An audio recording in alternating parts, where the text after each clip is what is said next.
This is just a tip that has personally helped me read more of the Bible.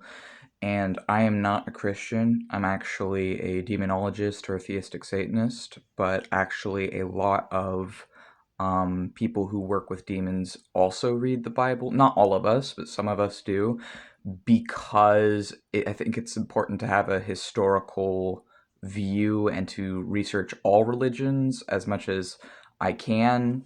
Um, and because a lot of my personal beliefs come from, some of them do come from Abrahamic roots or Abrahamic demonology and descriptions of demons, and some of it comes from pre Abrahamic roots, and some of it comes from Greek and other origins.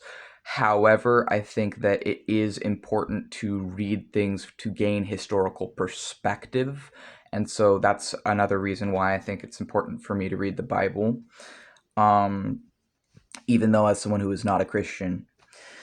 And so, one thing that's actually helped me read more of it and understand it better is, for me at least, understanding that this is not how some people say a unified, cohesive narrative. This is actually a library of separate stories that all kind of say different things because they are separate stories that have been compiled and that teach different things in each story or are talking about different things in each story. And so for me personally, reading it with the understanding that this is a library of different stories has helped me actually read more of it and to understand more of it when I'm reading it and what it's saying.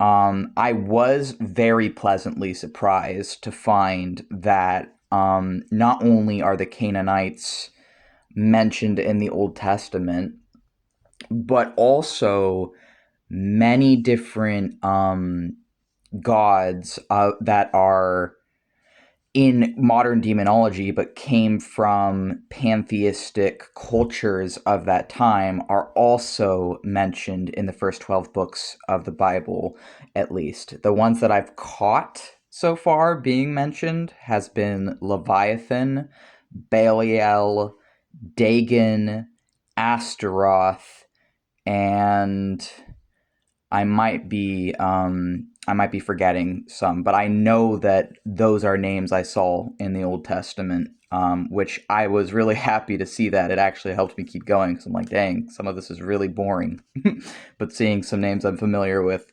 helped me keep going. And I'm certainly not finished with it, but I've read a lot of it at this point, and it's interesting because I don't actually think it seems like a lot of people haven't read it because I think it might change their perspective on quite a few things if they have.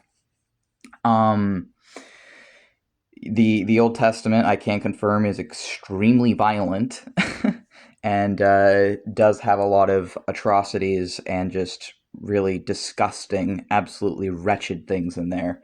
But it also gives historical perspective, which is good, and it also does name entities that became a later part of demonology, but were originally polytheistic, pantheistic gods, or at least a few of them.